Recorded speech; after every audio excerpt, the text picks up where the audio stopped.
ఏ మనుషుడు కూడా నీ ముందు నిలవజాలడు అని చెప్పేసి నాతో మాట్లాడాడు. నేను అనుకున్న దానికంటే, ఊహించిన దానికంటే గొప్పగా 2 months లో నా బతికి నార్మల్ రిపోర్ట్ వచ్చింది. రేపు కీమోనంగా కూడా మా దగ్గర చేతిలో డబ్బులు లేనప్పుడు విశ్వాసం ద్వారానే నేను బ్లడ్ టెస్టులు చేపించే వాళ్ళము. ఎంగిల్ ప్లేట్ లోంచి నేను ఫుడ్ తిన్నప్పుడు కూడా దేవా ఏంటి నాకు బ్రతుకు ఎట్లాగైపోయింది అన్నప్పుడు దేవుడు అద్భుతంగా నన్ను పోషించేవాడు. కానీ తను లేచిన తర్వాత నాతో చెప్పాడు, నేను ఎన్నో రోజులు బ్రతకను అని చెప్పేసి అంటే నాకు చాలా బాధేసింది. నేను తట్టుకోలేకపోయాను. ఎందుకంటే భయంకరమైన విగ్రహారాధన అనే కుటుంబంలో నుంచి నేను వచ్చాను. ఇప్పటికి కూడా నా తల్లిదండ్రులు విగ్రహారాధనలోనే ఉన్నారు. ఎన్నోసార్లు నేను కూడా చాలా సార్లు బాధలు, కష్టాలు, కన్నీళ్ళు తట్టుకోలేనప్పుడు ఎన్నోసార్లు నేను సూసైడ్ చేసుకోవడానికి ట్రై చేశాను. Praise the Lord. నా పేరు సౌజన్య. మా అమ్మగారి పేరు కృష్ణ తులసి, మా నాన్నగారి పేరు నరసింహారావు. వీరిద్దరికి కూడా నేను మొదటి సంతానము. తర్వాత 3 సిస్టర్స్ ఉన్నారు. తర్వాత నా బ్రదర్ ఉన్నారు. 10th క్లాస్ వరకు మా తల్లి గారి దగ్గరే స్టడీస్ చేశాను. చిన్ననాటి నుండే 5-6 years టైంలోనే నాతో మాట్లాడాడు. ఎందుకంటే అప్పుడే నాకు దేవుడు దర్శనం ద్వారా చూపించాడు. 5-6 year టైంలో నన్ను పిలిచాడని నాకు అర్థం కాలేదు. ఏదైతే మూవీ వస్తుందో, నేను సినిమాలు చూస్తా ఉన్నాను క్రిస్టియన్‌కి సంబంధించి, దేవుడు నాతో మాట్లాడుతున్నాడు. ఏంటంటే, నేను 5 years టైంలో నిన్ను పిలిచాను, నువ్వు నా దగ్గరకు రమ్మని, నా సేవ చేయాలని పిలిచినప్పుడు నాకు అర్థం కాలేదప్పుడు. దేవుడు అప్పుడు నన్ను పిలిచింది అర్థం కాకపోతే తన దర్శనం ద్వారా మరలా నాతో మాట్లాడుతున్నాడు. ఏంటంటే, మేమందరం సంబంధించిన మా క్యాస్ట్‌కి సంబంధించిన వాళ్ళందరూ కూడా మాకు చాకలోళ్ళు గాని, మంగళోళ్ళు గాని మా ఇంటికి నియర్ బై ఉండేవాళ్ళు. అప్పుడు నాకు దర్శనంలో చూపిస్తున్నాడు దేవుడు. మాకున్న చాకల వాళ్ళ ఇంట్లో మంచం మీద యేసు ప్రభువు వారు కూర్చొనున్నారు. ఆయన నాలాగే ఇంత హెయిర్ ఏసుకొని, తన చేతితో ఒక స్టిక్ పట్టుకొని మంచం మీద కూర్చున్నాడు. అమ్మ నా దగ్గరికి రా, నా దగ్గరికి రా అని 3 times పిలవడం జరిగింది. నేను ఆయన దగ్గరికెళ్ళి నేను ఆయన దగ్గరే కూర్చున్నాను. అది మాత్రం దేవుడు నాకు దర్శనం చూపిచ్చాడు. తర్వాత తెల్లారిన తర్వాత మా అమ్మకి నేను అడిగాను, అమ్మ చాకల వాళ్ళ ఇంట్లో ఒకాయన నా జుట్టులాగే ఇంత పొడుగుంది. కర్ర పట్టుకొని కూర్చొనున్నాడు. నన్ను నా దగ్గరికి రా, నా దగ్గరికి రా అని చెప్పేసి అంటున్నాడు అని మా అమ్మగారితో చెప్తే, మా అమ్మ జడలేసుకుంటా అన్నది. ఇయన్నీ మనకి నడవదు మన క్యాస్ట్‌లో. నువ్వు అలాంటియన్నీ ఏమన్నా సరే నువ్వు మర్చిపో అని చెప్పేసి నన్ను గట్టిగా తిట్టడం జరిగింది. అయినప్పటికీ 2 నిమిషాలు అలాగే ఉండి, నేను సైలెంట్ అయిపోయిన తర్వాత మరలా మా అమ్మగారిని, అసలు ఆయన ఎవరై ఉంటారు? నీకు తెలిస్తే నాకు చెప్పొచ్చు కదా! అని జెప్పేసి నేను అడిగాను మా అమ్మని. మా అమ్మని అడిగినప్పుడు ఆమెకు తెలుసు. ఆయన యేసు ప్రభువారు అంటారు. అయినప్పటికీ నువ్వు మర్చిపోవాలి. అన్నీ మన దాంట్లో జరగదు. మనం అట్లాంటివి చేయగూడదు. మనం అనేది పూజలే చేసుకోవాలి. మన ఇళ్లలో నడవదని జెప్పేసి నువ్వు మర్చిపో ఇక నుంచి అని జెప్పేసి మర్చిపోమని చెప్పినప్పుడు నేను మర్చిపోయాను. తర్వాత నేను ఇంటర్‌లో ఎంపీసీ గ్రూప్ తీసుకొని ఫస్ట్ ఇయర్ నేను ఫెయిల్ అయ్యాను. తర్వాత నేను హోటల్ మేనేజ్‌మెంట్‌కి వెళ్ళడం జరిగింది. అక్కడ నా భర్త గారైన జాన్ జేమ్స్ గారిని కలవడం, తర్వాత ప్రేమించడం, తర్వాత వివాహం అయింది.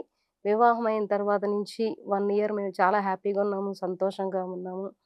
ఎందుకంటే ఎప్పుడైతే నేను ప్రేమించానో నా భర్తని, మా ఇంట్లో ఎప్పుడైతే నా భర్త విషయం తెలిసిందో, నేను హాస్టల్‌కి రావడం జరిగింది. తర్వాత హైదరాబాద్‌లో నేను హోటల్‌లో ట్రైనింగ్‌లో ఉండేదాన్ని. ఆ ట్రైనింగ్‌లో ఉన్నప్పుడు మేము రూమ్‌లో ఉంటుండగా మా పక్కనే ఒక చిన్న చర్చ్ ఉండేది. ఆ చర్చ్‌కి నేను ఫ్రైడే ఈవినింగ్ కంపల్సరీగా నేను చర్చ్‌కెళ్ళేదాన్ని. అప్పుడు నాకు ప్రేయర్ ఎలా చేయడం తెలీదు. ఎలా కూర్చోవాలో తెలీదు. ఎలా ఉండాలో కూడా తెలీదు. నేను వెళ్ళే టైంకి వాళ్ళు మోకాళ్ళేసి ప్రార్థన చేసినప్పుడు, ఓకే. వాళ్ళు మోకాళ్ళేసి ఇలా ఉండాలేమో అనుకోని, వాళ్ళని చూసి నేను గూడా మోకాళ్ళేసి ప్రేయర్ చేసేదాన్ని. ఆ పాస్టర్ గారు ఏమనేవారంటే, "అమ్మ నువ్వు ఫస్ట్‌గా వచ్చారు గదా! నువ్వు కొత్తగా వచ్చావు గదా!" అనేసి నన్ను అడగడం జరిగింది. అడిగినప్పుడు నాకేమి దేవుడి గురించి ఏమీ తెలియలేదు. మామూలుగా అందరూ వెళ్తున్నారు, నేను వెళ్తాను, వస్తాను చర్చ్‌కి. నాకు మా హస్బెండ్ నాకు బైబిల్ గిఫ్ట్‌గా ఇచ్చాడప్పుడు. ఆ బైబిల్ గూడా ఎలా చదవాలి, ఏంటి అనేది తెలీదు. కాకపోతే మనం స్టడీస్ చేస్తున్నాం గాబట్టి ఎలాగైతే మనం చదువుతామో పాఠాలు చదివినట్టు చదువుతూ ఉండేదాన్ని. కానీ అర్థమయ్యేది కాదు. దేవుడు కరోనాకు బిఫోరు నాకు నన్ను బాప్టిజం తీసుకోమని నాకు చెప్పాడు. కరోనాకు బిఫోర్ నేను బాప్టిజం తీసుకోవడం జరిగింది. కరోనా టైంలో ఆఫీస్‌కెళ్ళకుండా అందరం గూడా ఇంట్లోనే ఉండేవాళ్ళం. ఎవరు గూడా బయటకొచ్చే పరిస్థితి లేదు గాబట్టి, ఆ టైంలో నేను ఎక్కువగా వచ్చి రాని ప్రార్థన చేస్తా ఉండేదాన్ని నేను. వచ్చి రాని ప్రార్థన చేస్తా ఉంటే, దేవుడు నా ప్రార్థన ఆలకించి, తను అప్పుడే నన్ను అన్య భాషల్లో నింపడం జరిగింది. దేవుడు ఎలా ప్రార్థన చెయ్యాలో కూడా నేర్పించేవాడు. జకర్యా గ్రంథంలో అంటాడు గదా! కరుణ నొందించు ఆత్మనిస్తానని జెప్పేసి, కరుణ నందించే ఆత్మను ఆయన విస్తరంక శక్యంగాను మూలుగులతో మనం ప్రార్థన చేయమని రోమా పత్రికలో చెప్పినట్టుగా, దేవుడు అటువంటి ప్రార్థన ఎలా చేయాలో అని నాకు నేర్పించడం జరిగింది. దేవుడు మహాకృపను బట్టి నేనెలా ప్రార్థన చేయాలో, నేను విస్తరింపశక్యంగాని మూలుగులతోనూ, అన్య భాషలతో నేను ప్రార్థన చేసినప్పుడు తనను అభిషేకించి, నేనెలా బైబిల్ చదవాలి, ఎలా ప్రార్థన చేయాలో చెప్పేవాడు. ఎందుకంటే నేను ఎలా రక్షణ పొందుకున్నాను అంటే, ఆయన నా కోసం ప్రాణం పెట్టాడని, నా కోసం, నా పాపాల కోసం, శాపాల కోసం, దోషాల కోసం ఆ సిలువలో బలియాగబోయాడని నాకప్పుడే తెలిసింది గాబట్టి, నాకంతకుముందు నాకేమీ తెలిసేది కాదు. కరోనా టైంలోనే దేవుడు నన్ను ఆయన చేతులు చాచి, "అమ్మ నీకోసం నేను ప్రాణం పెట్టాను" అని చెప్పేసి నాతో చెప్పినప్పుడు, నా కోసం ప్రాణం పెట్టడం ఏంటి అని చెప్పేసి నేను అనుకునేదాన్ని. తర్వాత నాకు ఏంటంటే, మన పాపాల కోసం, శాపాల కోసం, దోషాల కోసం గుడ్ ఫ్రైడే రోజున ఆయన మన కోసం మన సిలువలో బలియాగమయ్యాడు. మనం రావాల్సిన శిక్ష ఆయన పొందాడు అని జెప్పేసి అప్పుడే నాకర్థమైంది. అప్పటిదాకా నాకు దేవుడు అనేది నాకు తెలీదు. ఆయన నా కోసం ప్రాణం పెట్టాడన్న విషయం గూడా నాకు తెలిసేది గాదు. ఆయన నిజమైన దేవుడు కాబట్టి తిరిగి మూడో రోజున తిరిగి లేచాడు. పరిశుద్ధాత్మ దేవుడిగా మనలో ఉన్నవాడు. ఈ లోకంలో ఉన్నవాడి కంటే మనలో ఉన్నవాడు గొప్పవాడని ఆయన ప్రూవ్ చేశాడు నా విషయంలో. నేను ఆ విధంగా దేవుడికి రక్షణలోకి రావడం జరిగింది నా భర్త ద్వారానే. ఎందుకంటే నా భర్తని నేను ప్రేమించి పెళ్లి చేసుకోకపోతే ఆయన యాస్ ఎ క్రిస్టియన్‌గా నేను హిందూగా ఉండేదాన్ని కాబట్టి నాకు తెలిసేది కాదు. ఎందుకంటే భయంకరమైన విగ్రహారాధన అనే కుటుంబంలో నుంచి నేనొచ్చాను. ఇప్పటికి కూడా నా తల్లిదండ్రులు విగ్రహారాధనలోనే ఉన్నారు. ఎందుకంటే బ్రాహ్మిన్స్ కూడా అంతగా విగ్రహారాధన చెయ్యరు. నా కుటుంబం చేస్తది. ఎందుకంటే నేను గూడా చిన్నప్పటి నుంచి కూడాను మా మా ఇంటి పక్కనే బ్రాహ్మిన్స్ ఉండేవాళ్ళు. వాళ్ళు ఎలా పూజలు చేయాలి, ఎలా చేయాలి అని జెప్పేసి చిన్నప్పటి నుంచే నాకు గూడా ఇలా ఇలా చేయాలి, అలా చేయాలి అని చెప్పేసేవాళ్ళు. నేను గూడా చాలా ఘోరంగా విగ్రహారాధన చేసేదాన్ని. ఎందుకంటే నాకు తెలియని గూడా వాళ్ళు బుక్స్ ద్వారా నేను చదివి ఇలా చేస్తే ఆ వరాలొస్తాయి, అలా చేస్తే ఈ వరాలొస్తాయి, దేవుడు కనిపిస్తాడు, దేవుడు మాట్లాడతాడు, మనకి మంత్రాలు, తంత్రాలు అన్నీ వస్తాయి, మనకి ఫ్యూచర్ ఏంటో తెలుస్తది అని రకరకాలుగా చెప్పేవారు. నేను గూడా చాలా ఏంటంటే, ఆహా! ఫ్యూచర్ తెలుస్తది గాబట్టి నేనెలా చేస్తే ఈ పూజ చేస్తే తెలుస్తదేమో, ఆ పూజ చేస్తే తెలుస్తదేమో, దేవుడు నాతో మాట్లాడతాడేమో, అందరి గురించి నేను తెలుసుకోవచ్చు అనేది ఒక ఇంట్రెస్ట్ నాకుండేది. ఆ విధంగానే నేను పూజలు, పునస్కారాలన్నీ చేసేదాన్ని. నాకు తెలియని పూజ అంటూ ఉండేది కాదు. ఒకవేళ తెలియకపోయినా కూడా మళ్ళీ నేను బుక్స్ తీసుకొని చదివి ఎగ్జాక్ట్‌గా ఏదైతే బుక్‌లో ఉందో ఎగ్జాక్ట్‌గా నేను అదే పూజ చేసేదాన్ని. అదే మంత్రాలు చదివేదాన్ని. నాకు అన్ని పూజలు తెలుసు, అన్ని మంత్రాలు తెలుసు. దేవుడు ఆ బహుఘోరమైన పాపంలోంచి, విగ్రహారాధన అనే పాపంలోంచి దేవుడు నన్ను విడిపించడం జరిగింది నా భర్త ద్వారానే. నా భర్త ఏంటంటే అన్యురాలని కూడా చూడలేదు. తనని ప్రేమించాడు కాబట్టి తనలో ఒక అగాపే ప్రేమ ఉన్నది కాబట్టి నజరేయుడైన యేసు అనేది మనలో పరిశుద్ధాత్మ దేవుడిగా మనలో నివసిస్తున్నాడు కాబట్టి తను నన్ను ప్రేమించి పెళ్లి చేసుకున్నాడు. తను ఆ విగ్రహారాధన అనే బంధకాల నుంచి నన్ను బయటికి తీసుకురాగలిగాడంటే అది దేవాది దేవుడైన మన ప్రభువైన యేసయ్య కృప ద్వారానే బయటకు రాగలిగాను. నేను విగ్రహారాధన నుంచి బయటకొచ్చాను. దేవుడు నన్ను ఎంతగానో ప్రేమించేవాడు. నేను నాకు తర్వాత నేనెలా వాక్యం అనేది తెలిసేది కాదు. నేను ఎవరు దావీదెవరో తెలీదు, పేతురెలో తెలీదు, ఎవ్వరు ఏమి తెలియనప్పుడు నాకు అర్థమయ్యేది కాదు చర్చ్‌లో వెళ్ళినప్పుడు. పాస్టర్ గారు ఏం చెప్తున్నాడో నాకు అర్థమయ్యేది కాదు. నేను వెళ్తున్నానా, వస్తున్నానా అన్నట్టుగా ఉండేది. నేను తర్వాత ఇంటికొచ్చిన తర్వాత నా భర్తని చాలా క్వెషన్స్ ఏసానండి. ఆ పాస్టర్ గారు ఏం చెప్పాడు? దావీద్ ఎవరు? పేతురు ఎవరు? మరి అబ్రహాం ఎవరు? అని క్వెషన్స్ ఏసినప్పుడు తనకు గూడా ఎలా చెప్పాలో తెలియకపోవటం వల్ల నా కోసమే ఒక సిస్టమ్ కొని నెట్ పెట్టించి మూవీస్ చూపిచ్చేవాడు. 'దావీదు' మూవీ, ఇలాగ 'రూత్' మూవీ ఏదైతే మనం మూవీస్ ఉంటాయో మన స్పిరిచ్యువల్‌గా సంబంధించినవి, ఆ మూవీస్ చూడు నీకర్థమవుతది. తర్వాత బైబిల్ చదువు అని జెప్పేసి నా భర్త చెప్పేవాడు. నేను అలాగే చూసేదాన్ని. ఆహా! దావీదంటే ఈయన. ఈ గ్రంథంలో ఉందని జెప్పేసి నాకర్థమయ్యేది. దేవుడు అట్టి రీతిగా నేను మూవీస్ చూసి, బైబిల్ చదువుతా, ఎవరు ఏంటి అనేది తెలుసుకునేదాన్ని. అప్పుడే నాకు బైబిల్ అర్థమయ్యేది. నేను ఆ విధంగా నేను తెలుసుకున్నాను. బైబిల్‌లో ఎవరెవరు ఏం చేశారు? మరి ఏ అద్భుతాలు చేయగలిగారు దేవుడి చేత అని జెప్పేసి నేనప్పుడే తెలుసుకున్నాను. తర్వాత మా అత్తగారు, మా మామగారు మా దగ్గరకొచ్చిన తర్వాత నుంచి కొంచెం ప్రాబ్లమ్స్ స్టార్ట్ అయ్యాయి. నాకు మా హస్బెండ్‌కి చాలా గొడవలు వచ్చాయి. అయినప్పటికీ నేను ప్రేయర్ చేస్తా ఉన్నప్పుడు మా హస్బెండ్ చేంజ్ అయిపోయారు. దేవుడిని ప్రేమను బట్టి, తన అగాపే ప్రేమను బట్టి నా భర్త కూడా చేంజ్ అయ్యి నన్ను చాలా బాగా చూసుకోవడం జరిగింది. కొన్ని రోజులకి మా మామగారు చనిపోవడం జరిగింది. తర్వాత మా అత్తగారు మా ఆడపడుచు దగ్గరికి వెళ్ళడం జరిగింది. తర్వాత కొన్ని రోజులకి మా హస్బెండ్‌కి విపరీతమైన కడుపు నొప్పి రావటం వల్ల మేము చాలా హాస్పిటల్‌కి తిప్పాము కానీ, ఆ కడుపు నొప్పి ఎందుకొస్తుంది, ఏంటనేది ఎవరు ఫైండ్ ఔట్ చేయలేకపోయారు. ఎందుకంటే చాలా హాస్పిటల్ తిప్పాం కానీ, వాళ్ళు ఇంజెక్షన్‌లు ఈ కోర్స్ వాడండి, ఆ కోర్స్ వాడండి అని చెప్తారు కానీ, మా మంత్స్ అలా గడిచిపోతా ఉన్నాయి కానీ, కనీసం అది స్టమక్ పెయిన్ ఎందుకొస్తుందనేది ఫైండ్ ఔట్ చేయలేకపోయారు.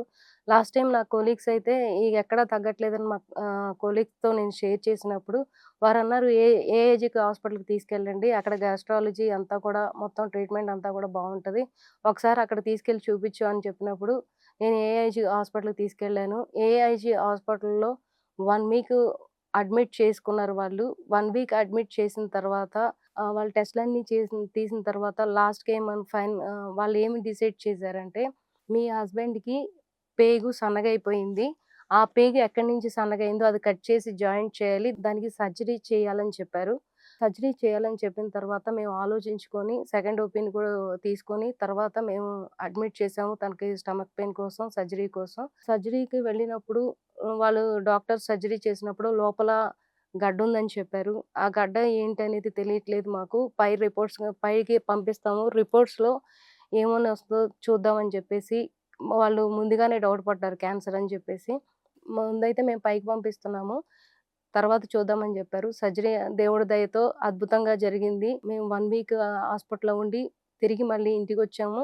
స్టిచెస్ ఓపెన్ చేయడానికి మరలా మేము హాస్పిటల్‌కి వెళ్ళాము. హాస్పిటల్‌కి వెళ్ళిన తర్వాత ఏదైతే పైకి పంపించారో, ఆ రిపోర్ట్స్ ఏదైతే గడ్డ ప్రాబ్లమ్ ఉందో మళ్ళీ డాక్టర్ దగ్గరికి వెళ్ళాము. ఆ డాక్టర్ అన్నారు, "ఇది కన్ఫర్మ్‌గా ఇది క్యాన్సరే అమ్మా. కొలోన్ క్యాన్సర్ అంటారు" అని చెప్పారు వాళ్ళు. దానికి ట్రీట్మెంట్ కీమోస్ తీసుకోవాలి. 6 కీమోస్ తీసుకోండి. తర్వాత మళ్ళీ టెస్ట్ చేద్దామని చెప్పారు. సరే అని చెప్పేసి ఇప్పుడు వెయిట్ చాలా తక్కువగా ఉన్నాడు. మంచిగా ఫుడ్ పెట్టి 1 మంత్ తర్వాత రండి. ఇప్పుడే గదా ఆపరేషన్ చేశారని చెప్పారు. ఆపరే ఆ తర్వాత మేము ఇంటికొచ్చేసాము. ఆఫ్టర్ 1 మంత్ తర్వాత గూడా మేము కీమోస్‌కెళ్దామని చెప్పేసి వెళ్ళాము. బట్ మా హస్బెండ్‌కి భయమేసింది. ఎందుకంటే తన కొలీగ్ కూడా తనకు గూడా క్యాన్సరు ప్రాబ్లమ్ వల్ల తను చనిపోయాడు. కీమోస్ తీసుకోవటం వల్ల. తనకు భయమేసి నేను కీమోస్ తీసుకోనని చెప్పేసి భయపడ్డాడు. తర్వాత ఏం చేయాలో మాకు గూడా అర్థం కాలేదు. చాలా ఆలోచించాము, ప్రేయర్ చేశాము. దేవుడి దయతో, దేవుడి కృపతో మేము ప్రార్థన చేస్తా వచ్చాము. దేవుడు అనుకున్న రీతి కంటే, మేమనుకున్న రీతి కంటే, ఊహించిన రీతి కంటే గొప్ప కార్యాలు చేస్తారంటారు కదా! నేను అనుకున్న దానికంటే, ఊహించిన దానికంటే గొప్పగా 2 మంత్స్‌లో నా భర్తకి నార్మల్ రిపోర్టొచ్చింది. ఎందుకంటే, ఆయనెప్పుడు కూడా ఇంట్లో ప్రార్థన చేస్తా ఉండేవాడు. నేను ఆఫీస్‌కెళ్ళినప్పుడు కూడా తన రూమ్‌లో నుంచి బయటకొచ్చేవాడు కాదు. కంటిన్యూగా ప్రేయర్‌లోనే ఉండేవాడు. ప్రేయర్‌లో ఉంటానే దేవుడి దగ్గర మొర పెడతానే ఉంటాడు. దేవుడా! నాకు స్వస్థతిస్తే నీ సేవా పరిచర్య చేస్తానని జెప్పేసి ఎన్నో సార్లు ప్రార్థన చేస్తా ఉండేవాడు. డే అని ఉండదు, నైట్ ఉండదు. ఎప్పుడు తనకు ప్రేయర్ చేయాలనిపిస్తే అప్పుడే ప్రేయర్ చేస్తా ఉండేవాడు. అప్పుడు దేవుడు తనకు దర్శన వరము, వాక్యం అనే అభిషేకం ఇచ్చాడు. కంటిన్యూగా దర్శనము చూడకుండా ఎప్పుడు కూడా ప్రేయర్‌లో నుంచి లెగవడు.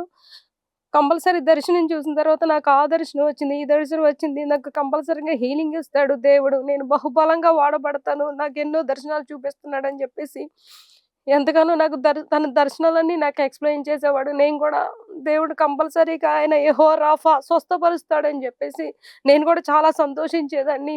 నేను గూడా దేవుడి యందు నమ్మకం ఉంచి మేము గూడా ఇద్దరం గూడా ఇరువురం గూడా చాలా ప్రేయర్ చేసేవాళ్ళం. అలాగే 2 నెలల్లో మేము మరలా టెస్ట్ చేసినప్పుడు దేవుడు అద్భుతంగా తనని గాయపడిన హస్తంతో తాకి తనని స్వస్థపరిచాడు. ఆ దర్శనంలో ఏదైతే తను ప్రేయర్ చేస్తున్నప్పుడు ఏదైతే మరి తను గాయపడిన హస్తం ఏదైతే ఉందో తన స్టమక్ మీద పెట్టినప్పుడు అది దేవుడు స్వస్థపరిచాడని నా భర్తకి చూపించినప్పుడు ఎంటనే మేము 1 వీక్‌లో మేము టెస్ట్‌కి తీసుకెళ్ళాము. దేవుడు స్వస్థపరిచాడన్న నమ్మకంతో టెస్ట్‌లో కూడా నార్మల్ రిపోర్ట్స్ వచ్చినాయి. ఓన్లీ 2 మంత్స్ మాత్రమే నార్మల్ రిపోర్ట్స్ వచ్చాయి. తర్వాత తను మరలా సంతోషంగా, ఆనందంగా మేమున్నప్పుడు నార్మల్ రిపోర్ట్స్ వచ్చాయని జెప్పేసి తను చర్చ్‌లో వాలంటీర్‌గా చేసేవాడు. అన్ని పనుల్లో తను యాక్టివ్‌గా ఉండేవాడు. కొన్ని రోజులకి మళ్ళా తను జాబ్‌లో కూడా జాయిన్ అవ్వటం జరిగింది. జాయిన్ అయిన తర్వాత 1 ఇయర్ మంచిగా జాబ్ కూడా చేశారు. తనకు ప్రమోషన్ కూడా వచ్చింది. 1 ఇయర్ తర్వాత మరలా ఏమైందంటే మరలా క్యాన్సర్ అటాక్ అయింది. ఎందు నిమిత్తం అదంతా తెలీదు గానీ, దావీదు భక్తుడు అంటాడు గదా! నేను యెహోవా మందిరంలో నివసిస్తాను అని జెప్పేసి, సదాకాలం యెహోవా మందిరంలో నివసిస్తాలి అని జెప్పేసి అన్నట్టుగా నా భర్త కూడా ఎప్పుడు గూడా మేమిద్దరం సదాకాలం యెహోవా మందిరంలో మేము నివసించినట్లుగా మేము ప్రార్థన జేసేవాళ్ళం. తనకి మరలా క్యాన్సర్ అటాక్ అయింది. తను జాబ్‌లో ఇన్సూరెన్స్ వచ్చినట్లుగా 1 కీమోకే మేము మళ్ళీ టెస్ట్‌లకి వాటికి ఈటికి గూడా ఆహ్, ఆహ్, 2,00,000 ఇన్సూరెన్స్ అయిపోయింది. ఒకే ఒక కీమోకి ఇన్సూరెన్స్ వచ్చింది. తర్వాత నుంచి డాక్టర్ ఏమన్నాడంటే ఈయనకి అట్‌లీస్ట్ 6 కీమోస్ పెట్టాలి. 6 కీమోస్ పెట్టిన తర్వాత మళ్ళీ పెట్ స్కానింగ్ చేయాలి. పెట్ స్కానింగ్ ఎలా వచ్చిందో తర్వాత చూద్దాం అని జెప్పేసి అన్నారు. మా దగ్గరైతే నేను ఒక పక్కన జాబ్ చేయట్లేదు. నా భర్త జాబ్ చేయట్లేదు. తను ఒక కీమో తీసుకున్న తర్వాత అసలు స్టమక్ పెయిన్‌తో చాలా ఇబ్బంది పడేవాడు. మేమిద్దరం గూడా ఇంట్లోనే కూర్చొని ప్రేయర్ చేస్తా ఉండేవాళ్ళం. ఒక్కొక్క కీమోకి 80,000 అవుతదని జెప్పేసి ఏఏజీ హాస్పిటల్‌లో చెప్పడం జరిగింది. మా దగ్గర 80,000 గదా! ఏ ఏమీ లేకపోయినప్పుడు మేము ప్రార్థన చేస్తున్నప్పుడు దేవుడు తన అద్భుతమైన కృప ద్వారా మేము ఒకే ఒక్క వాక్ ద్వారా రీమా వార్డ్ మాకు దేవుడు రిలీజ్ చేసేవాడు. మేమేం చేయాలో ఏమో తెలియనప్పుడు. రేపు కీమో అనంగా గూడా మా దగ్గర చేతిలో డబ్బులు లేనప్పుడు మేము విశ్వాసం ద్వారానే నేను బ్లడ్ టెస్ట్‌లు చేపిచ్చేవాళ్ళము. ఎందుకంటే కీమో రేపు అనంగా ఈరోజు ఎంప్టీ స్టమక్‌తో బ్లడ్ టెస్ట్‌లు చేయాలి. బ్లడ్ టెస్ట్‌లు చేయాలంటే బిఫోర్ డే బ్లడ్ టెస్ట్‌లకి అపాయింట్‌మెంట్ తీసుకోవాలి. నేను ఓన్లీ ఫెయిత్ ద్వారానే ఓన్లీ విశ్వాసం ద్వారానే నేను 1 డే బిఫోర్ నేను బ్లడ్ టెస్ట్‌కి బుక్ చేసేదాన్ని. ఎంప్టీ స్టమక్‌తో తనకి బ్లడ్ టెస్ట్‌లు చేపిచ్చేవాళ్ళము. యేసు నామంలో బ్లడ్ టెస్ట్‌లన్నీ నార్మల్‌గా వచ్చేవి. మేము ప్రార్థన చేసేదాన్ని నైట్‌లో. నేను దేవా రేపటికి 80,000 డబ్బులు కావాలి. ఏం చేయాలి? కీమోకి ఎళ్ళాలని చెప్పేసి నేను ప్రార్థన చేసినప్పుడు, దేవుడు కృప ద్వారా దాని దయ ద్వారా ఏదైతే చెప్తాడో ఒక్కొక్కసారి తను రీమా అవార్డ్ రిలీజ్ చేసేవాడు. జీసస్ నెవర్ ఫెయిల్ అని చెప్పేసి దేవుడు ఎప్పుడు కూడా ఆయన ఫెయిల్ అవ్వలేదు. మన కూడా ఎప్పుడు ఫెయిల్ చేయలేదు కాబట్టి, ఆ వాగ్దానం పట్టుకొని నేను ప్రేయర్ చేసినప్పుడు ఆటోమేటిక్‌గా నా ఫ్రెండ్స్ ద్వారా గావచ్చు, మా సంఘ సభ్యుల ద్వారా గావచ్చు, దేవుడి దయతో ఆ టైంకి మాత్రం ఎగ్జాక్ట్‌గా నా అకౌంట్‌లో గాని, నా హస్బెండ్ అకౌంట్‌లో గాని అమౌంట్ క్రెడిట్ అయ్యేవి. కీమోకి ఎంత నేనైతే పే చేయాల్సొస్తదో అంత డబ్బులు కూడా దేవుడు దాని కృప చేత ఇచ్చేవాడు. ఇంకొకసారి విశ్వాసం లేకుండా దేవుడికి ఇష్టుడై ఉండడం అని అసాధ్యం అని చెప్పేసి నెక్స్ట్ కీమోకి రీమో వార్డ్ నాకు రిలీజ్ చేసేవాడు దేవుడు. ఆ వార్డ్ పట్టుకొని నేను ప్రేయర్ చేసేవాళ్ళం. దేవుడు అద్భుతంగా అట్టి రీతిగా 6 కీమోస్ దేవుడు మహాకృప ద్వారా ఇప్పించాడు. తనకు 50% పెట్ స్కానింగ్ తీసినప్పుడు ఇంకా 50% ఉందని చెప్పేసి డాక్టర్ అన్నాడు. దేవుడి దయతో 50% ఎళ్ళిపోయిందిగా. ఇంకొక 6 కీమోస్ తీసుకోవాలని చెప్పారు. 6, 7 వరకి బాగా జరిగింది దేవుడి దయ ద్వారా. 8థ్ కీమోకి మరలా తనకి సైడ్ ఎఫెక్ట్స్ రావడం వల్ల తను వామిటింగ్స్ అని చెప్పేసి, మోషన్స్ అని చెప్పేసి చాలా ఇబ్బంది పడేవాడు. చాలా కష్టపడేవాడు. తట్టుకోలేకపోయేవాడు. దేవా! నేను తట్టుకోలేకపోతున్నా అని చెప్పేసి దేవుడికి ఎంతగానో మొరపెట్టేవాడు. అది తను బాధపడుతున్నప్పుడు నేను గూడా చూడలేకపోయేదాన్ని. నాకు కూడా తట్టుకోలేకపోయేదాన్ని. ఎందుకంటే తను నా భర్త గాబట్టి. నా భర్తే కాదు ఎవరికైనా మనం పెయిన్ ద్వారా బాధపడినప్పుడు, చూస్తున్నప్పుడు ఎంతగానో కష్టం ఉంటది, బాధ ఉంటది. అయినప్పటికీ మేము ప్రేయర్ చేసుకునేవాళ్ళం దేవుడి దయ ద్వారా. ఆయన తగ్గించేవాడు. ఎన్నో సార్లు ఎమర్జెన్సీకెళ్ళేవాడు. ఎందుకంటే సైడ్ ఎఫెక్ట్స్ తట్టుకోలేక మళ్ళీ ఎమర్జెన్సీలో జాయిన్ జేయవలసొచ్చింది.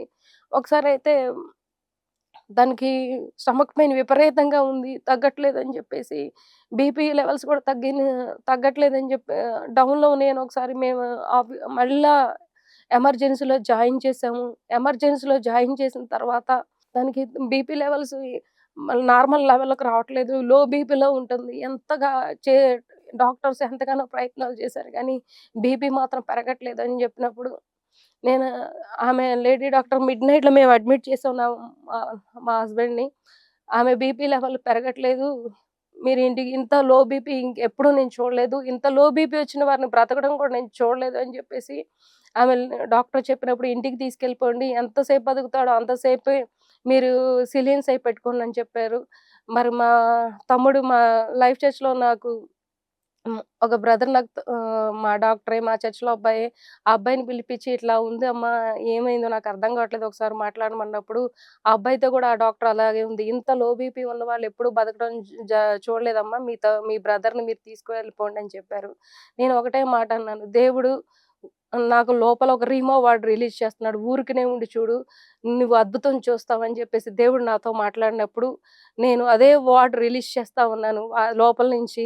నేను ఒకటే అన్నాను. మీ అక్కని, మీ అన్నని తీసుకెళ్ళమని చెప్పేసి మా బ్రదర్ చేత చెప్పినప్పుడు నేనన్నాను, "న్ మీరు చేసేదేదో మీరు చేయండి. నేను చేసేదేందో నేను చేసుకుంటాను. ఎందుకంటే నా దేవుడు స్వస్థపరచగలడు.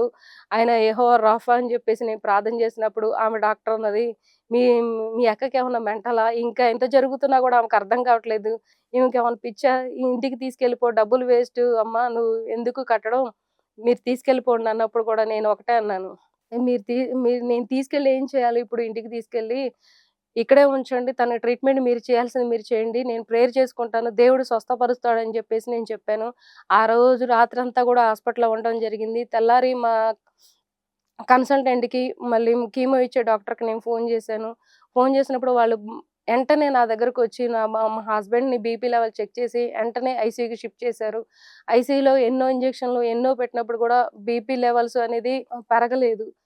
మరి డాక్టర్లందరూ కూడా మీటింగ్ పెట్టి తనకి సర్జరీ చేయాలని జెప్పేసి సర్జరీ చేయడానికి తీసుకెళ్లారు. తర్వాత సర్జరీలో ఏదైతే ట్యూమర్ ఉందో తన కడుపులో, ఆ కడుపులో ట్యూమర్ దగ్గర నుంచి ఏదైతే బీపీ లెవెల్స్ పెరగటానికి ఏదైతే ఉందో, ఆ పేగు కట్ చేసి తన పొట్ట దగ్గర నుంచి బయటికిచ్చారు. అదేంటంటే వాష్‌రూమ్ అనేది మనం రెగ్యులర్‌గా మనలాగా వాష్‌రూమ్‌కెళ్ళడం జరగదు.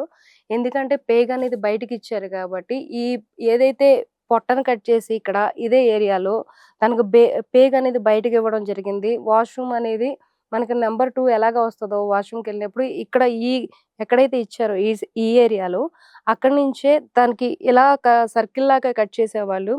అది పేగనేది బయటికివ్వటం వల్ల వాష్‌రూమ్ మనకు రెగ్యులర్‌గా మనకు ఎలాగొస్తదో ఎక్కడైతే సర్జరీ చేశారో పేగనేది బయటకొచ్చేదో, ఇక్కడి నుంచి మాత్రమే వాష్‌రూమ్ వచ్చేది.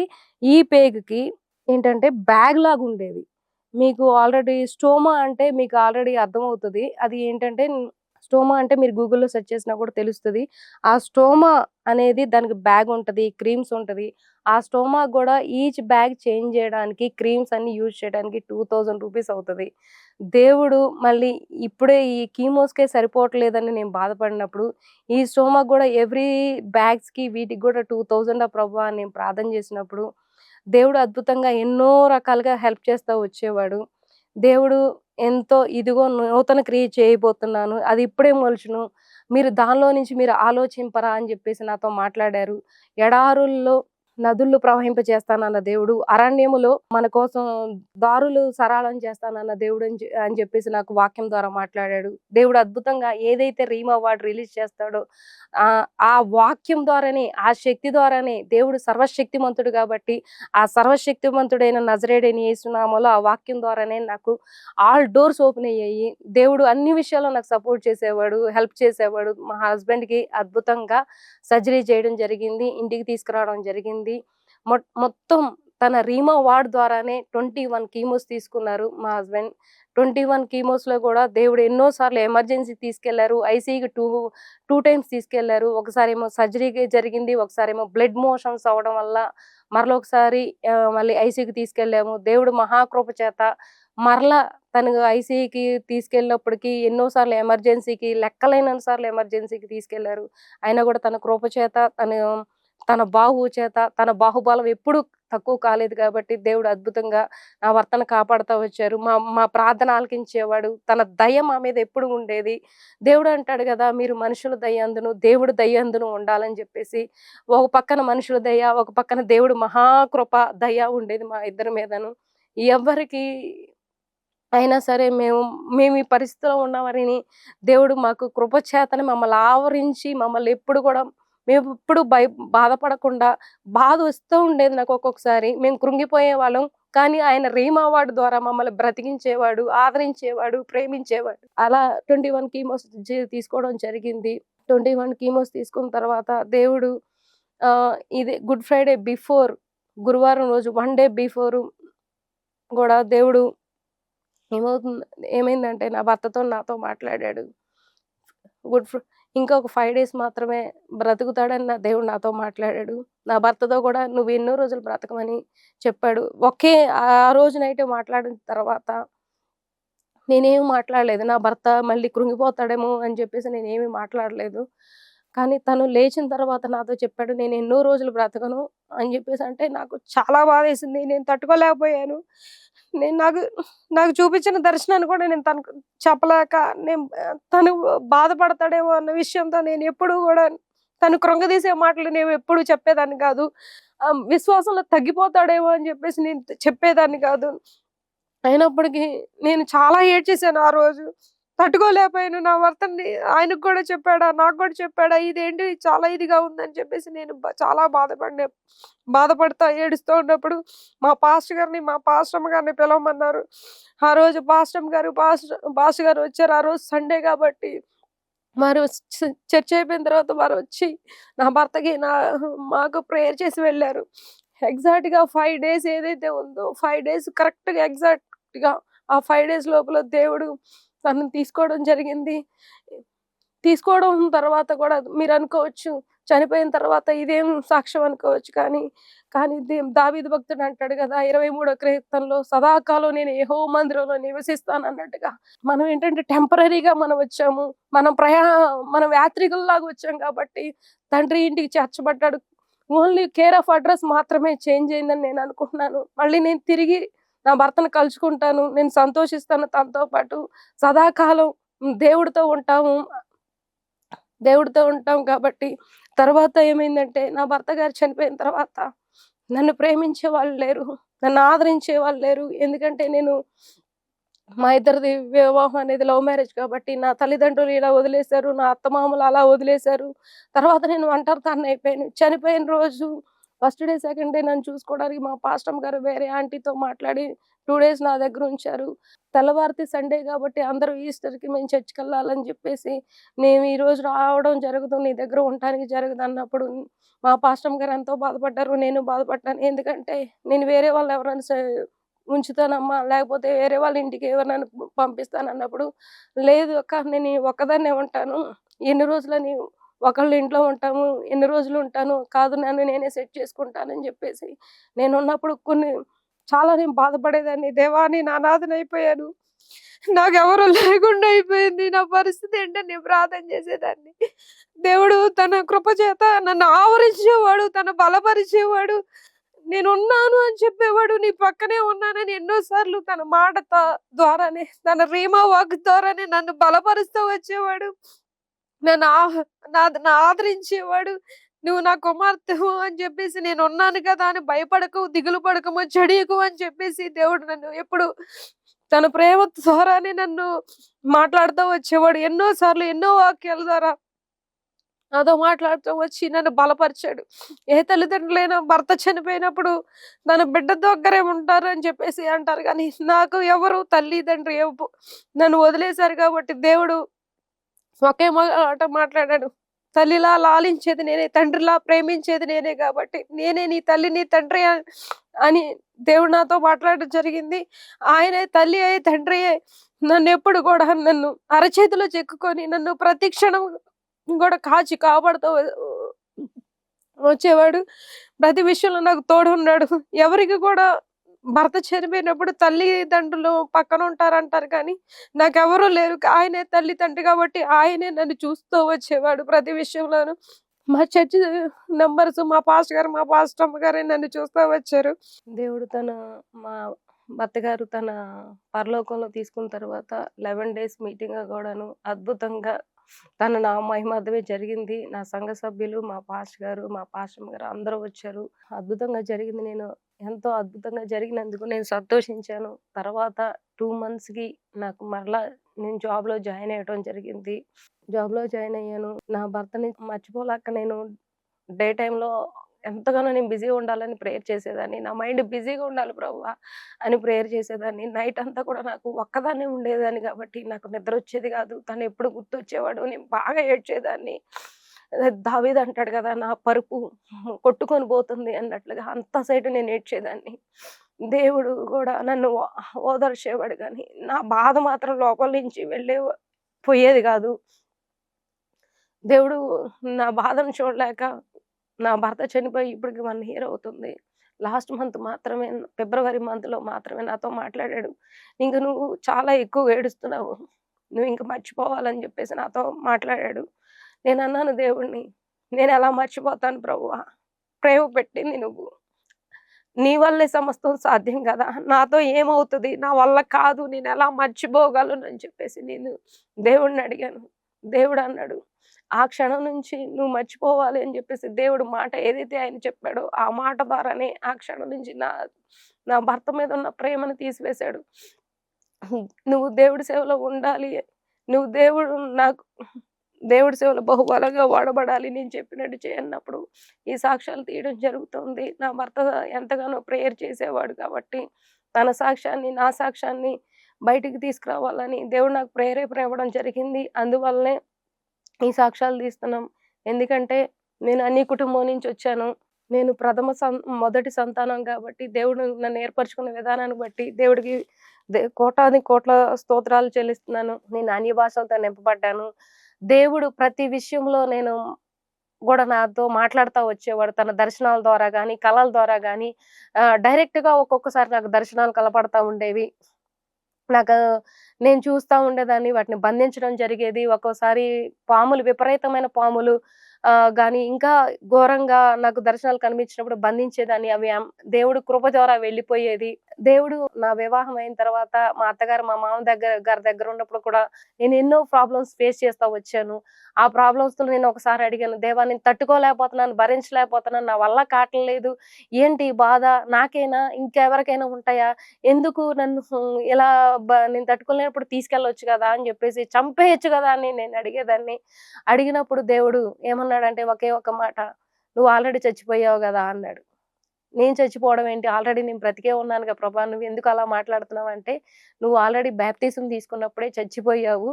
బ్రతుకుతుంది నీలో నేను" అని చెప్పినప్పుడు నాకు చాలా సంతోషమేసింది. నేను గాదు గదా! చచ్చిపోయినోడికి ఏదన్నా తెలుస్తదా? బాధలు, కష్టాలు, కన్నీళ్ళనేది తెలీదు గదా! నాలో నివసిస్తున్నవాడు ప్రభువైన యేసుక్రీస్తు పరిశుద్ధాత్మ దేవుడని నేను చాలా సంతోషించేదాన్ని. ప్రతి విషయంలో నాకు బలపరుస్తా ఉండేవాడు నన్ను. నన్ను ఎంటనే నాకు బాధొచ్చింది, కష్టమొచ్చింది, కన్నీళ్ళొచ్చినియి నేను బాధతో ఉన్నప్పుడు వెంటనే ఏదో ఒక విధంగా నన్ను బలపరుస్తూ ఉండేవాడు. నన్ను ఆదరించేవాడు. నా తల్లిదండ్రులు గూడా ఎంతగానో మరి నాకు కష్టంలో, బాధలో నాకు ఎప్పుడు తోడు లేప్పుడు కూడా నేను 10థ్ ఇంటర్ కాడ్నించి కూడా నేను ఒంటరిగా ఉంటున్నప్పుడు ప్రతి విషయంలో గూడా నాకు తోడే ఉండేవాడు.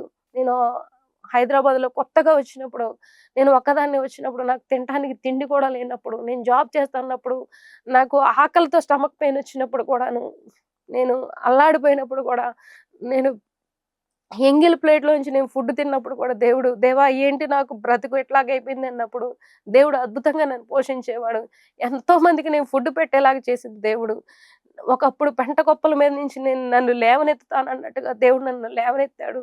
దీవించిన దేవుడు, ఆశీర్వదించిన దేవుడు, గొప్ప దేవుడు, ఆశ్చర్యకరుడు, అద్భుతకరుడు అని చెప్పినట్లుగా ఆయన ఆశ్చర్యకార్యాలు చేశాడు, అద్భుతాలు చేశాడు. మహత్తర కార్యాలు చేయగల సర్వశక్తిమంతుడు కాబట్టి నన్ను ఆదరిస్తూ, ప్రేమిస్తూ వచ్చేవాడు.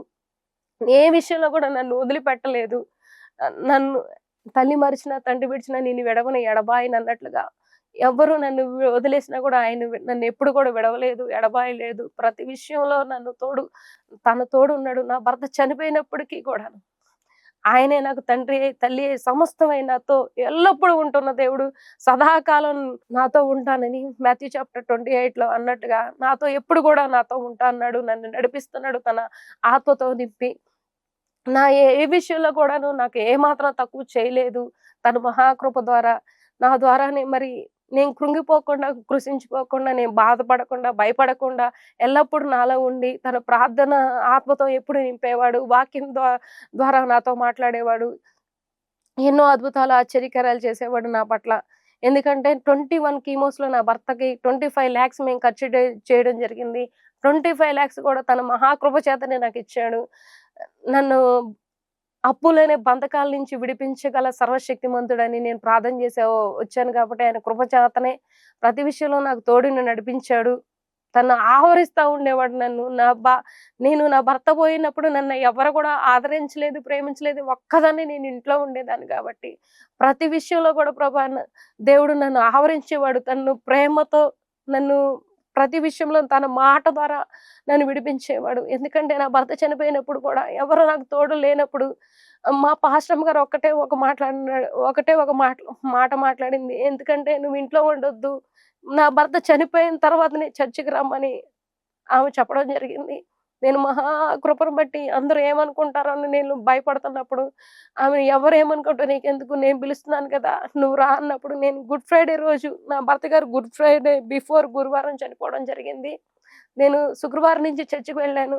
అది ఎవరికి ఉండదు ఆ ధన్యత. ఎందుకంటే మనం వాక్యాన్ని పాటిస్తాం కాబట్టి, అన్యుల్లాగా మనం ఉండం కాబట్టి, మీరు గూడా ఎవరిని గూడా అలా నిందించొద్దు, బాధించొద్దు. ఈమె భర్త చనిపోయిన వెంటనే చర్చకొచ్చిందని ఎవరిని మీరు అనకూడదు. ఎందుకంటే మన వాక్యాన్ని పాటిస్తాం కాబట్టి. మరి రూతు విషయంలో గూడా దేవుడు అద్భుతంగా రూతులో నుంచి దేవుడు మనం ప్రభువైన యేసుక్రీస్తు వారు వచ్చారు కాబట్టి, నేను గూడా మరి దేవుడు కృప చేత నేను సెకండ్ డేనే మందిరంలో వెళ్ళడం జరిగింది. ఏంటంటే తల్లిదండ్రులు వదిలేసినప్పటికి గూడాను నేను ఒక్క తల్లిదండ్రిని నేను దేవుడి కోసం వదిలేసినప్పుడు, దేవుడు నాకు తల్లిగా, తండ్రిగా నా పాస్టర్ గారిని పాస్టర్ అమ్మనిచ్చారు. మా సంఘ సభ్యులందరూ కూడా నన్ను వ ఓన్ స పె తన ఫ్యామిలీ నంబర్‌గా చూసేవాళ్ళు. నాకు ఎటువంటి విషయంలో కూడా వాళ్ళు అందరూ కూడా నాకు సపోర్ట్‌గా ఉండేవాళ్ళు. ఒక్క తల్లి, తండ్రిని వదిలేస్తే ఇంతమందినిచ్చావా అని చెప్పేసి నేను చాలా సంతోషించేదాన్ని, ఆనందించేదాన్ని. ఎందుకంటే నా భర్త చనిపోయినప్పుడు గూడా నా తల్లి లేదు, నా తండ్రి లేదని నేను అనాథనయ్యాను అని నేను ఏడ్చి గోల పెట్టేదాన్ని దేవుడిని. నీకింతమందినిచ్చానని దేవుడు ఎంతగానో ప్రూవ్ చేసిన దేవుడు. తన దయగల హస్తంతో, దక్షిణ హస్తంతో శూరకార్యాలు చేస్తాడంటాడు కదా! నా పట్ల ఈ శూరకార్యం చేశాడు. అద్భుతంగా నన్ను అభిషేకించి బహుబలంగా వాడుకుంటున్నాడు. ఎంతోమందిని దేవుడు నా చేత తన కృప చేత నాలో ఉండి ప్రేయర్ చేసి ఎంతోమంది హీలింగ్ ఇచ్చాడు. ఆహ్, ఎంతోమందికి మరి ఎవరికైతే మరి బాధల్లో, కష్టాల్లో, బంధకాల్లో ఉన్న వారికి, ఎవరైతే దయ్యాలతో పీడించబడిన వారికి నా ద్వారానే ఎంతోమందిని ఆయన కృప చేత నాలో ఉండి ప్రేయర్ చేసినప్పుడు ఎంతోమందికి విడుదల కలిగింది. హీలింగ్స్ జరిగాయి. వారి కష్టాల నుంచి, బాధల నుంచి విడిపించాడు.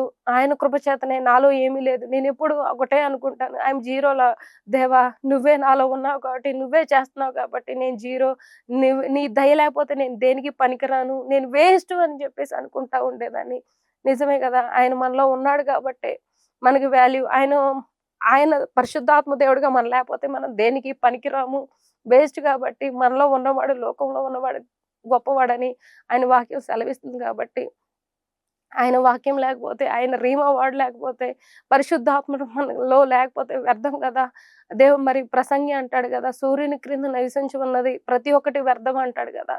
దేవుడు మనలో ఉన్నాడు కాబట్టి మన ఆత్మకి వాల్యూ ఉంది గానీ, పరిశుద్ధాత్ముడు మనలో ఉన్నాడు కాబట్టి మనకి వాల్యూ ఉంది కాబట్టి, పరిశుద్ధాత్ముడు మనలో లేకపోతే మనం వేస్ట్ కదా! అందుకని నేనెప్పుడూ అనుకుంటాను, నేను వేస్ట్ కదా ప్రభా! నువ్వు నాలో ఉండటం వల్ల నాకు వాల్యూ వచ్చింది కదా! నువ్వు లేపోతే నాకు వాల్యూ లేదు. నేను దేనికి పనికి రాకపోయేదాన్ని. నా భర్త ట్రీట్‌మెంట్‌లో నేను వేస్ట్‌గా ఉండేదాన్ని. నేను ఒంటరిగా ఉన్నప్పుడు కూడా ఆహ్, నువ్వు నాకు తోడు ఉండటం వల్ల నేను బ్రతుకుతున్నాను కదా! అని జెప్పేసి నేను అనుకుంటా ఉండేదాన్ని. ఎన్నో సార్లు నేను కూడా చాలా సార్లు బాధలు, కష్టాలు, కన్నీళ్లు తట్టుకోలేనప్పుడు ఎన్నో సార్లు నేను సూసైడ్ చేసుకోవడానికి ట్రై చేశాను.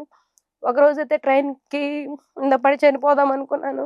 నేను స్టేషన్‌కెళ్ళిపోయాను. లింగంపల్లి స్టేషన్‌కి చచ్చిపోదాం అన్నప్పుడు, రైలు పట్టా ఉన్నప్పుడు దాన్ని గుద్దుకొని చచ్చిపోదాము, లేకపోతే దాన్ని ఎక్కి చచ్చిపోదామని నేను చాలా ప్లాన్ చేసుకోవడం వెళ్ళడం జరిగింది.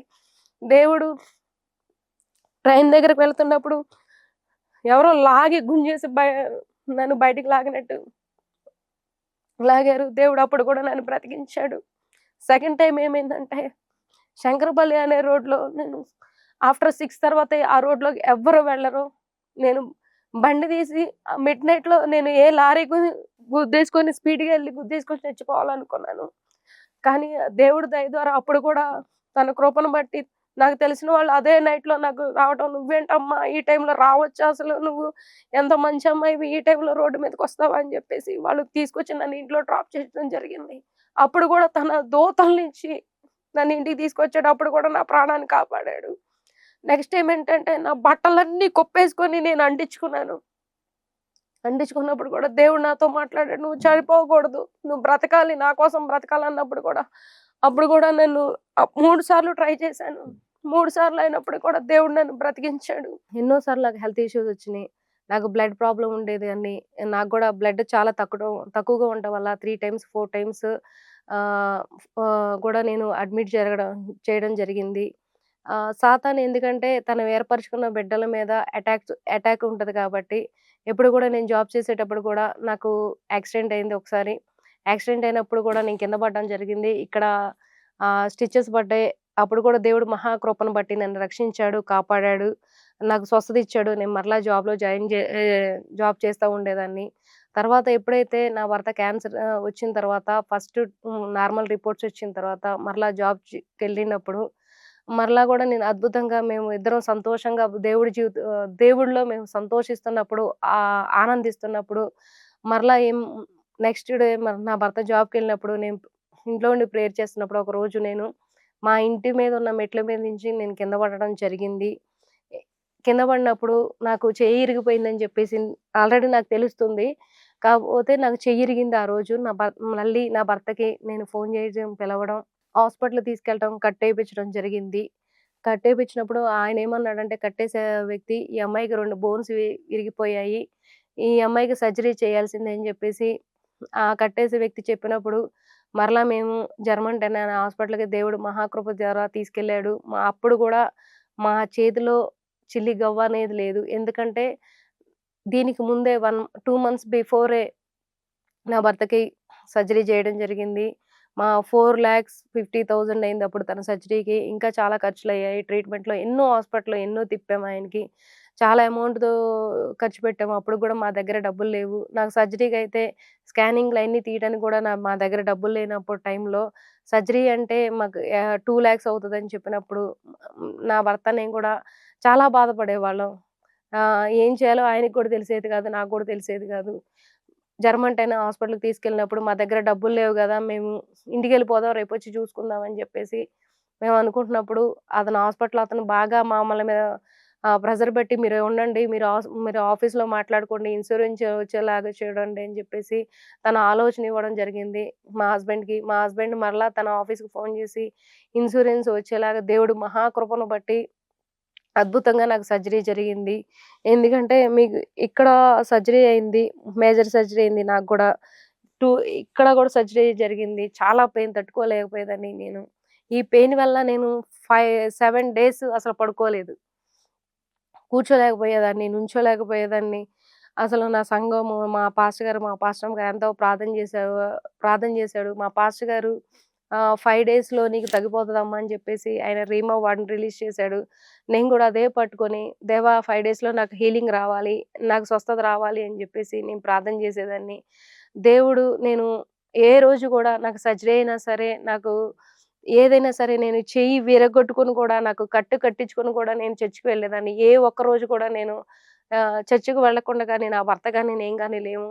దేవుడు నేను సర్జరీ అయిపోయింది. తర్వాత నెక్స్ట్ డేనే మేము జి డిశ్చార్జ్ అయ్యి ఇంటికెళ్ళిన సెకండ్ డే అనుకుంటా సండే. నేను చర్చ్‌కెళ్ళి కూర్చుంటున్నప్పుడు మా పాస్టర్ గారు వాక్యం చెప్తున్నప్పుడు దేవుడు ఏదైతే యెహోవా రఫా స్వస్థపరచగలడు అని జెప్పేసి ఆయన వాక్యం చెప్తున్నప్పుడు ఆహ్, నేను గూడా ప్రార్థన చేస్తున్నాను. దేవా నాకు స్వస్థత కావాలి, నాకు విడుదల కావాలి, ఈ నొప్పి తట్టుకోలేకపోతున్నాను అని నేను ఎంతగానో ప్రేయర్ చేసేదాన్ని. మళ్ళీ వాళ్ళు పెయిన్ కిల్లర్స్ టాబ్లెట్స్ ఇచ్చేవాళ్ళు. ఆ పెయిన్‌కి తట్టుకోలేక వాళ్ళు ఒక టాబ్లెట్ ఏసుకోమంటే నా భర్తకు తెలియకుండా నేను 2, 3 టాబ్లెట్స్ ఏసుకునేదాన్ని పెయిన్ కిల్లరు. అది ఏసుకున్నంత సేపే ఉండేది పెయిను. మళ్ళా వచ్చేది. ఆ బాధ నేను తట్టుకోలేకపోయేదాన్ని. దేవా! నాకు స్వస్థత కావాలి అని జెప్పేసి దేవుడు ఏదైతే ఆ బలిపీఠం దగ్గర ఏదైతే వాక్యాన్ని రిలీజ్ చేశాడో, నాకు స్వస్థత నాకు కావాలని నేనెప్పుడైతే అడిగానో, దేవుడు మహాకృప చేత నాకు దర్శనం కనిపిస్తా ఉంది. దేవుడు ఒక ఒక థ్రెడ్‌ని నా చేతి మీదకి వదిలేసాడు. ఆ థ్రెడొచ్చేసి నా చేతిని ఇలా చుట్టేసి గట్టిగా ఇలా పట్టుకొని ఇలా లాగింది. ఆ థ్రెడ్డు లాగిన తర్వాత నా బోనంతా సెట్ అయిపోయింది. దేవుడు అప్పటి నుంచి ఏదైతే దర్శనం చూపిచ్చాడో, యెహోవా రఫా గాబట్టి దేవుడు మనం నేనే స్వస్థపరచు యెహోవా నేనే అన్నాడు. ఆయన పొందిన దెబ్బల చేత, ఆయన పొందిన గాయాల చేత స్వస్థత అని జెప్పేసి దేవుడు మనకి వాక్యం ద్వారా ఇచ్చాడు గాబట్టి, దేవుడు అట్టి రీతిగానే ఆయన గాయపడిన హస్తంతో, ఆయన కృపగల హస్తంతో నన్ను స్వస్థపరిచాడు.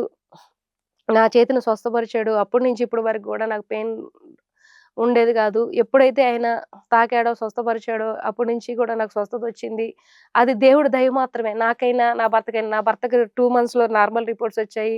వితిన్ 5 డేస్‌లో నాకు గూడా హీలింగ్ జరిగింది. సర్జరీ చేసినంత మాత్రాన నాకు హీలింగ్ ఏం జరగలేదు కానీ, దేవుడి దయతో ఆయన ఏదైతే రీమా వార్డ్ రిలీజ్ చేశాడో, స్వస్థపరిచే యెహోవా నేనని ఆహ్ ఆయన పొందిన దెబ్బల చేత, ఆయన పొందిన గాయాల చేత స్వస్థత అని ఎప్పుడైతే మన వార్డ్‌ని మనం అడుగుతామో, దేవుడిని మనం ఏదైతే రిక్వెస్ట్ చేస్తామో, ఆయన కృప చేత నన్ను నాకు నా భర్తకు స్వస్థత ఇచ్చాడు దేవుడు. మా ఆయన దయ చేతనే నాకు స్వస్థతొచ్చింది కాబట్టి, నేను కూడా ఎప్పుడు అనుకుంటాను, ఈ 5 డేస్‌లో ఎవరికైనా బోన్ సెట్ అవుతదా? నాకు మాత్రమే జరిగింది కదా!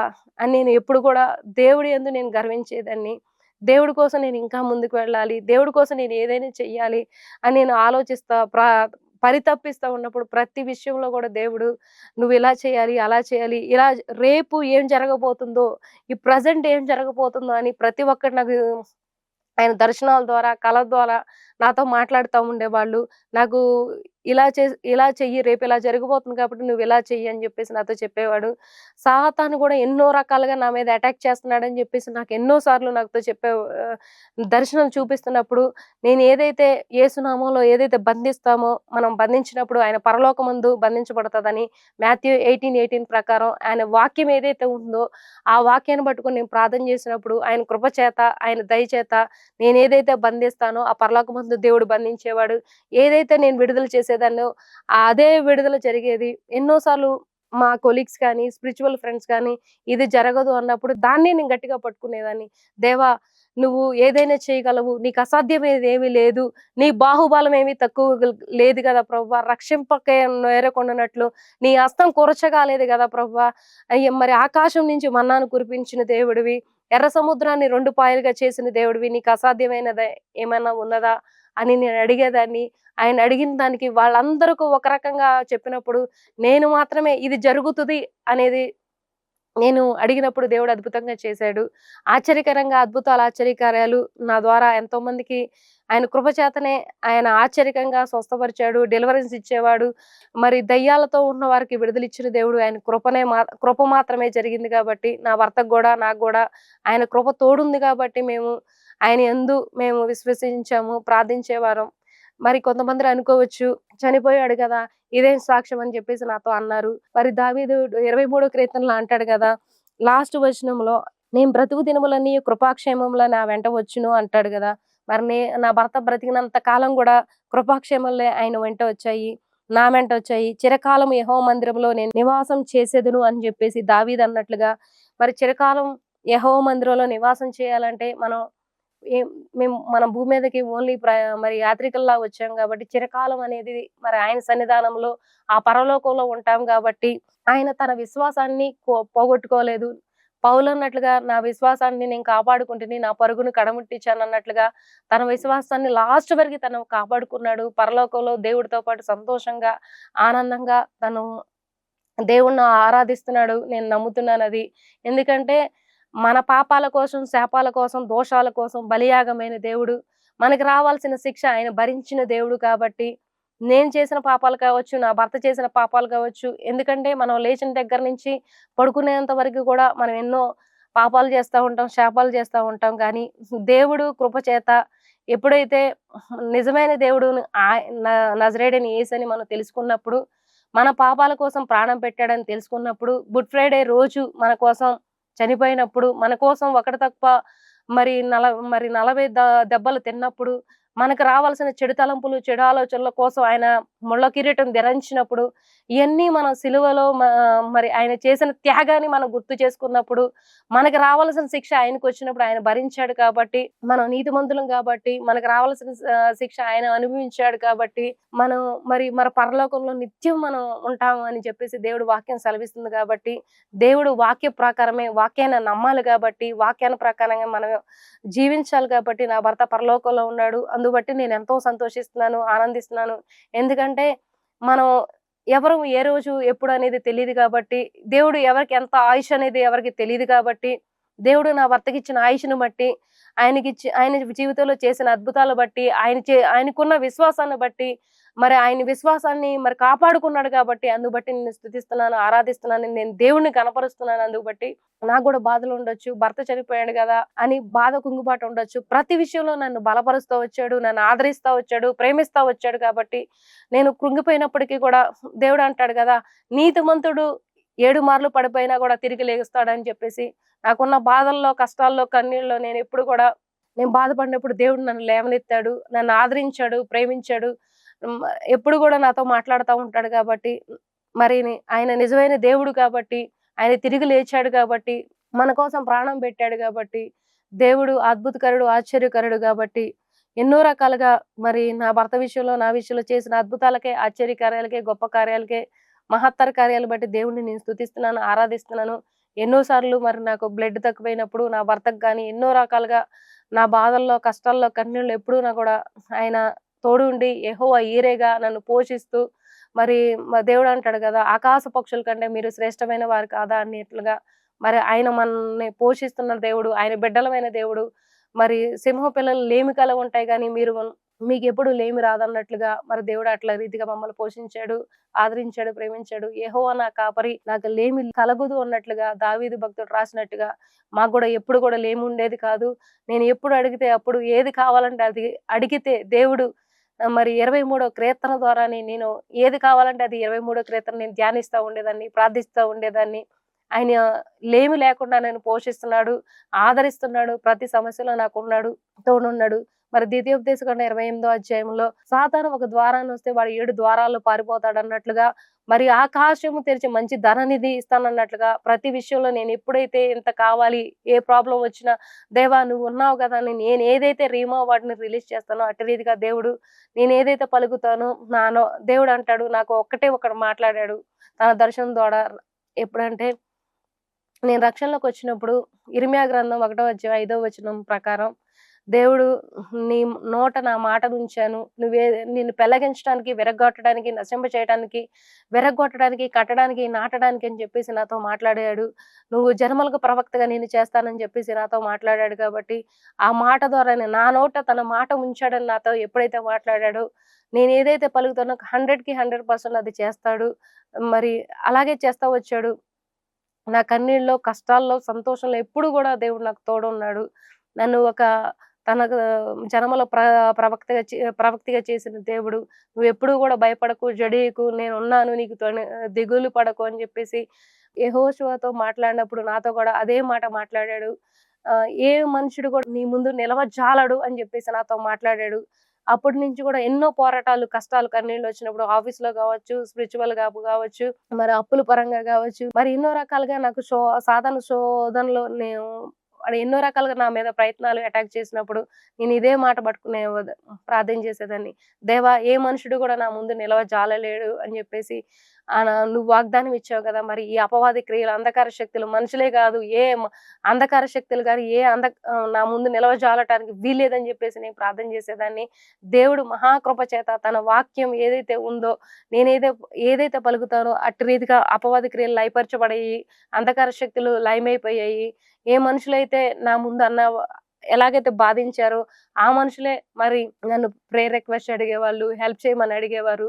దేవుడు ఆ రీతిగా తన ప్రేమ చేత, అగాపే ప్రేమ చేత ఎవరైతే నాకు వ్యతిరేకంగా చేశారో, ఎవరైతే నా ముందు కుళ్ళుకున్నారో, కృషించిపోయారో ఎంతో మందిని నా ఆఫీస్‌లో కావచ్చు, ఎన్నో రకాలుగా నన్ను దగ్గర చేశాడు. ఎందుకంటే వారిని మనం క్షమించాలి గాబట్టి, ప్రేమించాలి గాబట్టి, దేవుడు అగాపే ప్రేమను బట్టి వారిని నేను క్షమించేదాన్ని, ప్రేమించేదాన్ని. అటు రీతిగా వాళ్ళ పట్ల గూడా వాళ్ళ కోసం నేను ప్రార్థన చేసినప్పుడు, వాళ్ళ కుటుంబాల్లో ప్రాబ్లమ్స్ వచ్చినప్పుడు గూడా ప్రేయర్ చేసినప్పుడు వాళ్ళ కుటుంబాలు గూడా అద్భుతాలు జరిగినియి. ఆశ్చర్యకార్యాలు జరిగినియి గాబట్టి, అందుకు బట్టి నేను ఎంతగానో దేవుడిని స్తుతిస్తున్నాను, ఆరాధిస్తున్నాను. నేను ఇప్పటికి నాకు తెలిసి 5 టైమ్స్ నేను సూసైడ్ చేశాను. నన్ను బ్రతికించిన దేవుడు. అందుకు బట్టి దేవుడిని స్తుతిస్తున్నాను. ఎన్నో సార్లు నాకు బ్లడ్ తక్కువైనప్పుడు నేను 4, 5 టైమ్స్ నేను హాస్పిటల్‌లో అడ్మిట్ అయ్యాను. ప్రతి విషయంలో నాకు నా భర్త సపోర్ట్ ఉండేవాడు. హాస్పిటల్‌లో తోడుండేవాడు. చెయ్యి ఇరిగిపోయినప్పుడు గూడా నాకు తనే ఎప్పుడు గూడా ఒక హ్మ్. ఒక చిన్న పాపను చూసినట్టు చూసాడు నాకు నా భర్త. అందుకు బట్టి గూడా దేవుడిని స్తుతిస్తున్నాను, ఆరాధిస్తున్నాను. నాకు యాక్సిడెంట్‌లు ఎన్నో సార్లు అయినాయి.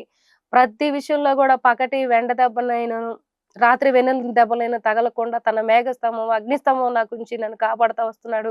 నా భర్త చనిపోయిన తర్వాత కూడా నేను నేను బ్రతకూడదు. నేనెందుకు బ్రతకాలి ప్రభువా? నా తల్లిదండ్రులు వదిలేసారు. అటు అత్తమామ చూస్తే ఇట్లా అయిపోయారు. నా భర్త చూస్తే ఇలా అయిపోయాడు. నేను చచ్చిపోవాలి.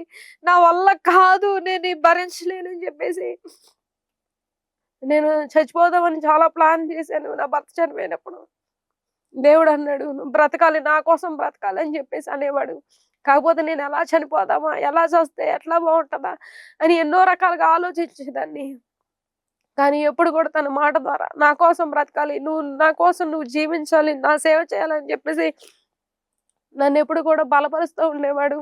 బలపరచడం, నేను సేవలో చేయడం, నేను క్రిస్మస్ టైంలో నేను ప్రార్థన చేశాను. దేవా, న్యూ ఇయర్‌లో మరి నా కోసం బ్రతకమంటున్నావు కాబట్టి, నీ కోసం నేనేం చేయాలని? న్యూ ఇయర్ నుంచి కొత్తగా స్టార్ట్ చేయాలి. నీ కోసం నేను కొత్తగా ఏదైనా చేయాలి. ఇట్లాగ ఉండకూడదు. నన్ను నీ కోసం బ్రతికిస్తున్నావు కాబట్టి, నీ కోసం ఏదైనా చేయాలి అని నేను ప్రార్థన చేస్తా వచ్చాను 2 మంత్స్ కూడాను.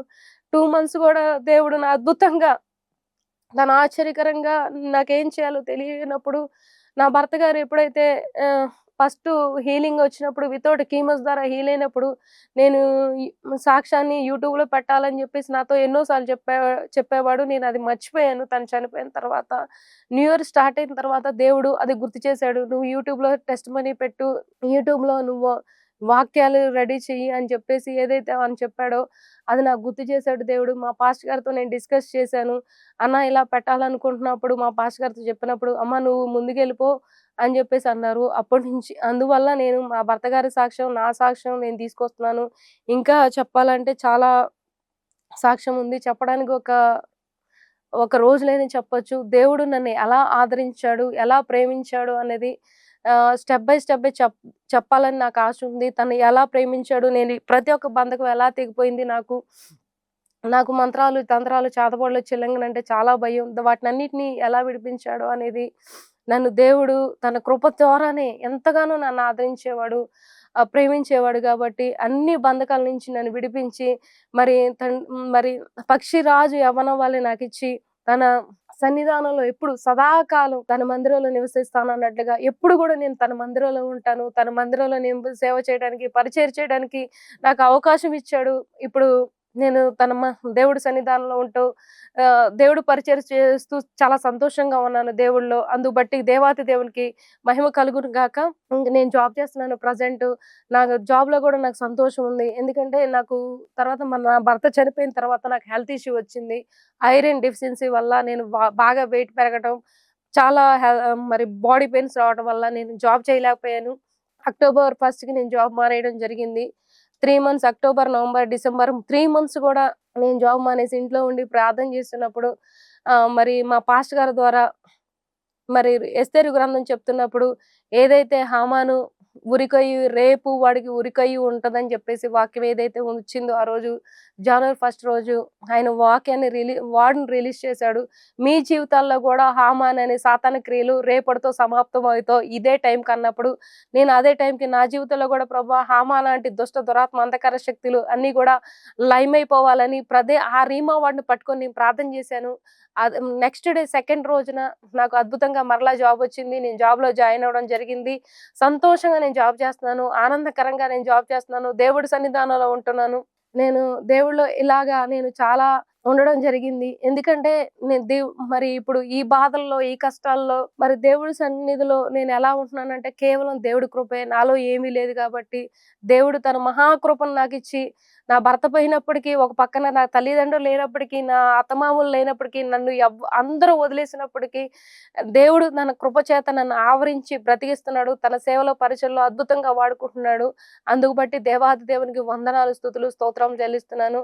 ఈ సాక్ష్యం వల్ల దేవుడికి మహిమ, ఘనత, ప్రభావాలు కలగాలని నా భర్త వదిలేసిన సేవ తనకిచ్చిన కాలింగ్స్ నాకిచ్చిన దేవుడి కాలింగ్స్ నేను నెరవేర్చాలని చెప్పేసి ఈ సాక్ష్యం చెప్పడం జరుగుతుంది. ఈ సాక్ష్యం ద్వారా మీరు అద్భుతాలు, ఆశ్చర్యకార్యాలు, దేవుడు మహిమను చూడాలని చెప్పేసి నేను ప్రార్థిస్తున్నాను.